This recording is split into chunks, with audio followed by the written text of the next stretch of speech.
Hey guys, it's Gaby with the Property Lounge. I am super excited to introduce you to two of our new agents today and also dish out some tea on their story of how they got into real estate, as well as some really fun behind the scenes stories of crazy experiences we've had in the real estate industry. So, without further ado, Jasmine and Kayla, hey. Hello.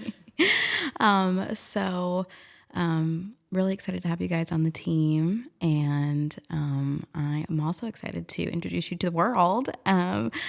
So, starting with Jasmine, can you tell me a little bit about why you got into real estate, what that looked like? Yeah, so there's like so many reasons why I joined. But I did narrow it down to like the top three. And like one being, I just wanted to be that bridge and that source for my community. And so we're Hmong, and there's not so many Hmong speaking realtors in this area. So I wanted to be able to bridge that gap and provide them the information they needed so they can make the best real estate decisions. The second one being, my husband and I bought our house in our early 20s, and there's so much things that you need to know, like, your credit score and all that stuff. And, high school and college, they don't really teach you that stuff. And so, I want to help the younger generation. And like, there's this big thing right now where it's like people in our age right now can't buy houses. And it's like, how can we help them know, like, these are the things that are needed? Of course, I'm not a lender, but the basic stuff. The third reason being, I think I was just really attracted to the opportunities that real estate can give, the generational wealth and just financial freedom. And it just definitely changed my outlook on stuff because I went the traditional route. I went to school and graduated and I started working, and I was like, this is it.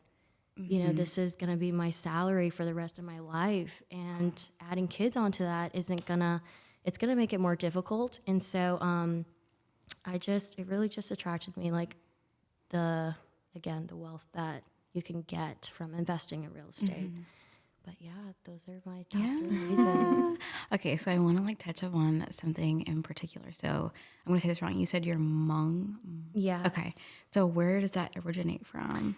So we don't have our own country. We're basically like mountain people. My parents and my grandparents came from Laos, Thailand, one of those like mountain areas up there. So most of us, like I am like a first generation American here. Wow. Yeah. Wow. So it's just been two worlds colliding, and I just can see like, I don't know, it kind of makes me excited because it just took one generation for me to understand what financial freedom means. Because for my grandpa and my dad, it was buying a house, going to school, having a stable job, and stable income.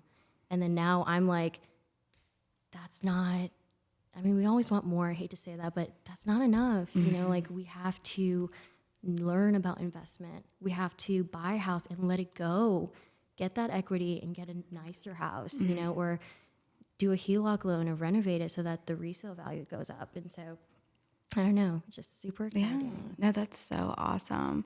I think that's something that it wasn't even planned, but something that I love about our team is the diversity. And I think people notice it too. And people laugh all the time and they're like, do you specifically pick females? And I'm like, no, I don't. But I think we always have females apply.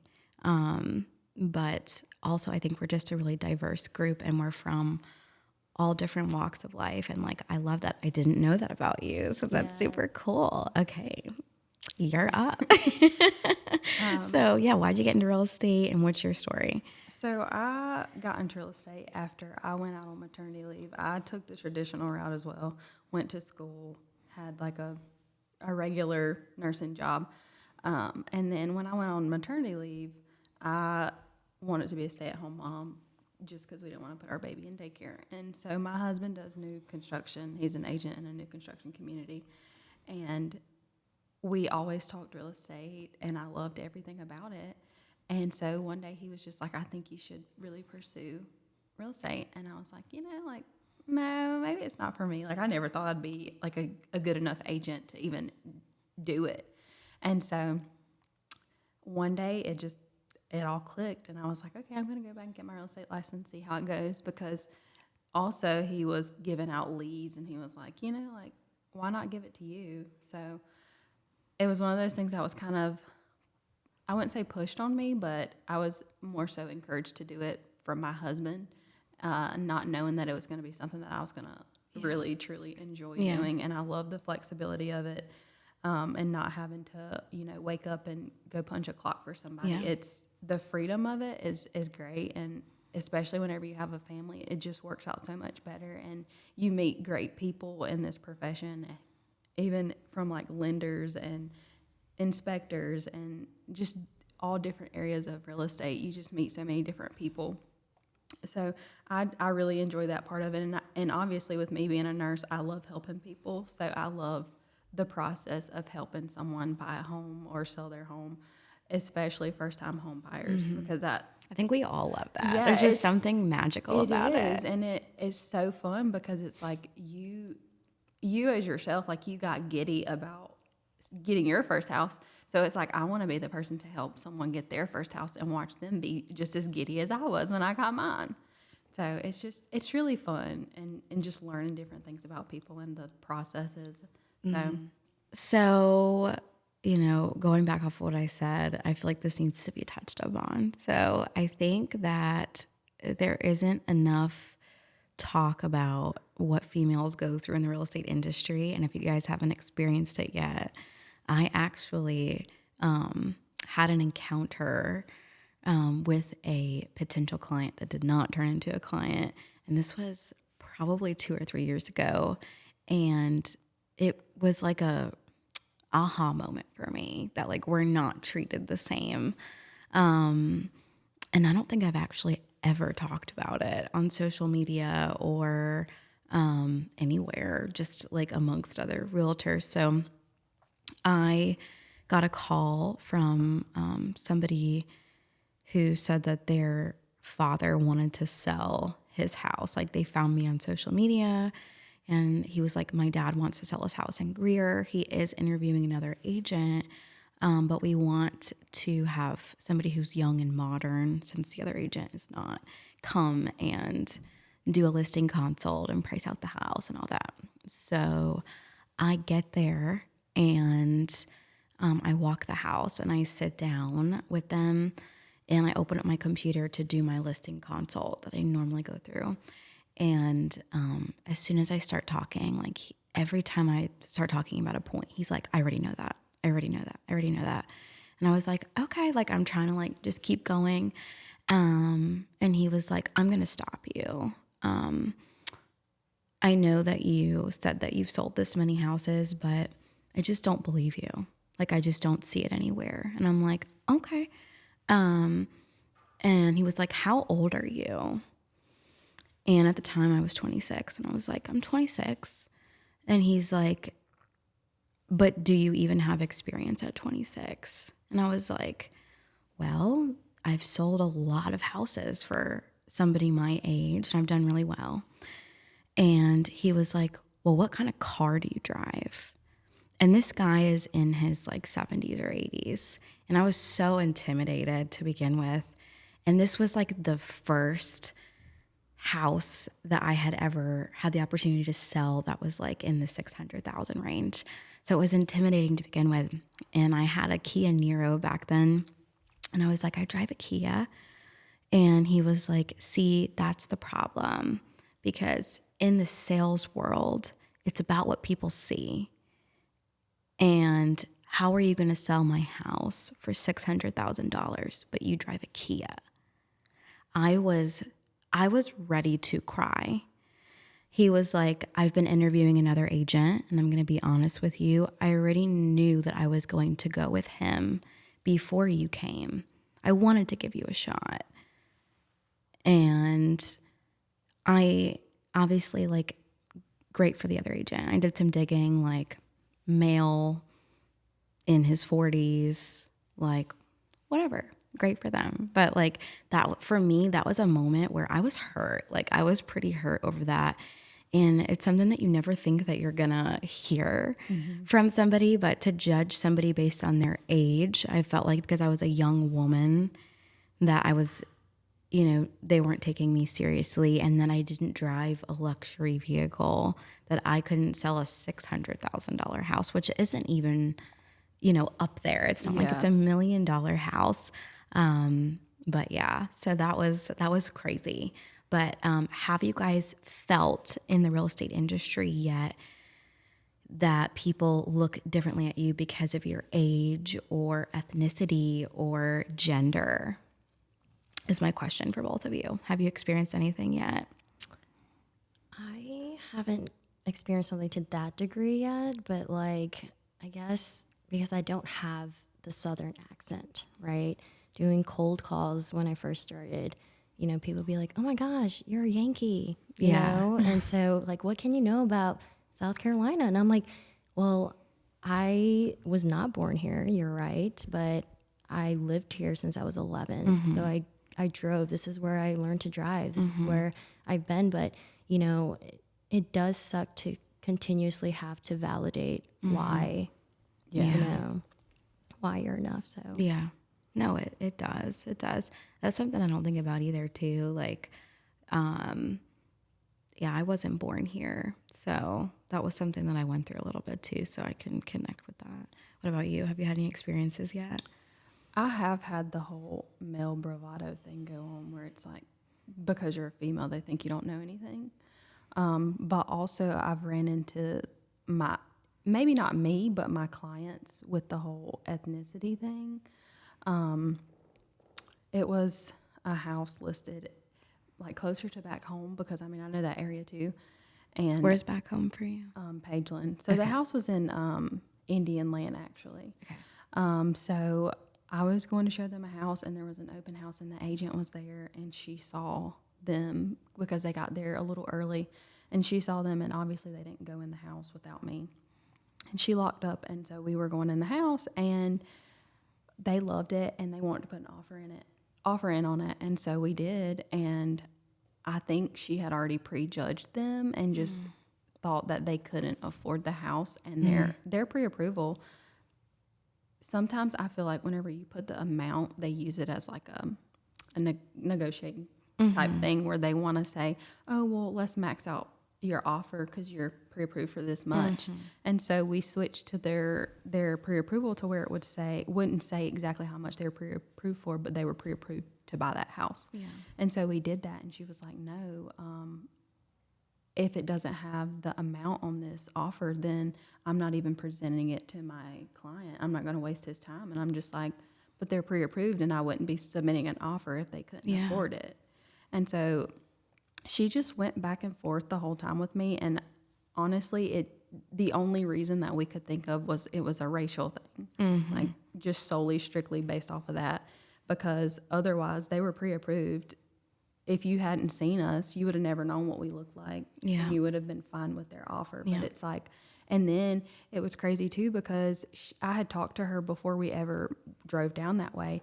And she was like, yeah, we need the house sold by this date. And I even called the lender and made sure they were okay with accommodating that date. And they were. And so the offer was perfect. Yeah. So there was nothing There was else to nothing explain why she was being Yeah. that way. Gosh. So, yeah. Yeah, I hate that. It's just crazy that people will automatically put you in this little bubble just because how you look. Oh, yeah. I hate it. I hate it. And what's so funny is you would be shocked, and I'm sure you guys have experienced this before. I have worked with some luxury clients, and they show up in an everyday car, in everyday clothing. Yeah. And it's so funny how people see like HGTV, Selling Sunset, all these shows, which we love. But like people see these shows and they have this persona that people that have money are supposed to dress a certain way and look a certain way. It's mind blowing to me. Yeah. And I hate it. But that's why I love what we're building. And I posted about it today. I want the Property Lounge to be in a category of its own where we give everyone a luxury experience, no matter the price point, no matter where you come from, who you are. Like, we are going to treat you like family, like no Right. matter what. And that's why we do all the client events and spoil everybody and have big events that I'm excited for you guys to experience. We invite everybody to them. Even if you bought an $80,000 house or $1 million house, like you're getting invited to the client events. So, so the last thing I wanted to ask you guys. So, is there anything, because we get tons of questions from people that ask, hey, I want to be a realtor. What were some things that you wish you would have known that you now know? Like, what are things that you were like, oh my gosh, why did nobody tell me this when you finished real? You guys have both been in for I'm going on my 2 second year. Yeah. years. What about you? I started July of last year. Okay. So what do you guys think? What are some things that you're like, oh my gosh, I wish I would have known? And if you don't know yet, that's fine. I know it.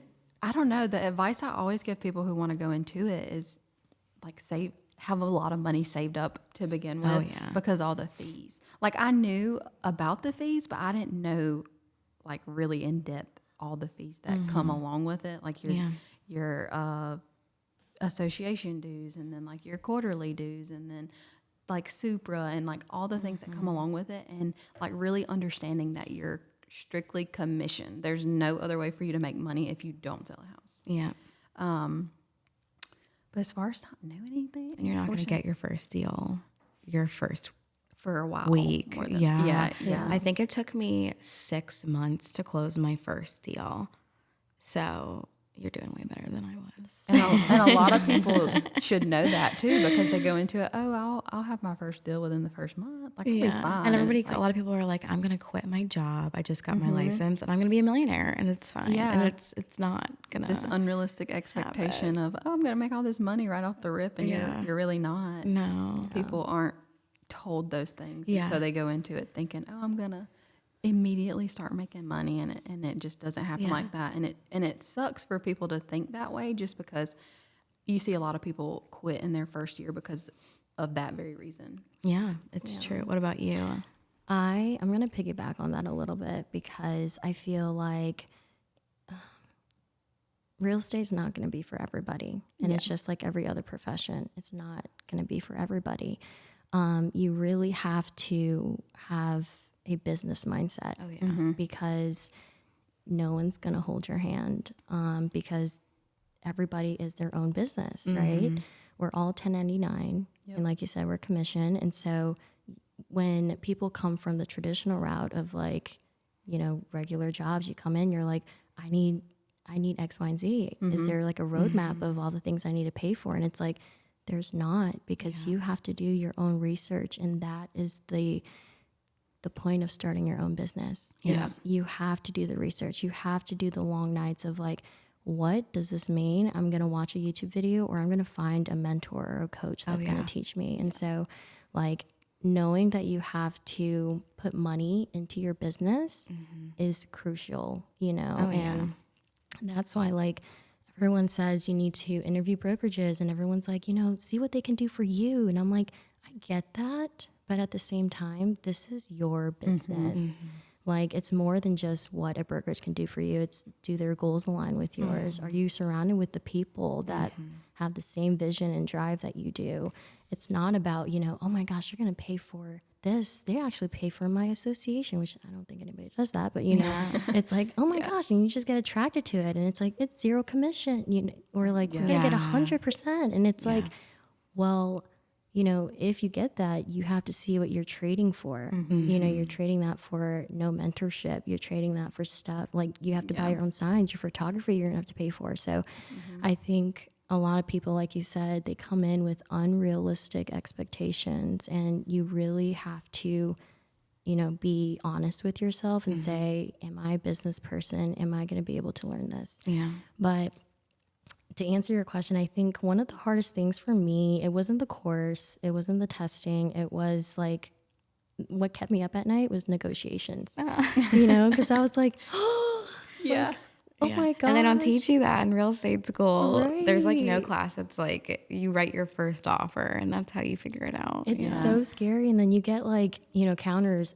Like my first counter, I was like, what does this mean? You know, I was like, how do I negotiate this? You know, so it's going to be I know, lifelong learning because every real estate transaction is different. And I think I'm starting to finally understand the value of building relationships in real estate, because when you build that rapport and have that relationship with your clients, you know what is important to them. You know what's negotiable and you know what's not negotiable. And so knowing that's going to help you negotiate. And like, I think that's like been the big light bulb moment for me. Yeah. It's just that. Yeah. No, that's really good. Yeah. I agree with both of you. I think those are really good points. Yeah. I would say the financial side, understanding the time, just like with any business, the time that you're putting into it is insane. Like when you graduate, it's just like a hairstylist. It's like a hairstylist or, I mean, photographer, like anybody who's a business owner, clients are not going to fall out of the sky. When you're new, you have to get people to trust you. And out of all of the realtors in the area, what do you bring to the table? Why are they going to choose to use you out of everybody in our area? And it can be discouraging. So I think what I'll throw in there is mindset, is like training your mind when you're new to realize, like, treat it like a business, like you guys said, and realize that it's going to take time to build and you really got to hustle, and you're going to be putting in so much time when you're new and you're not getting paid for it. But that's just part of growing your business. Yeah. So, but thanks so much for being on the podcast today, guys. And I hope you guys had fun learning about Jasmine and Kayla's story. And we will see you next time.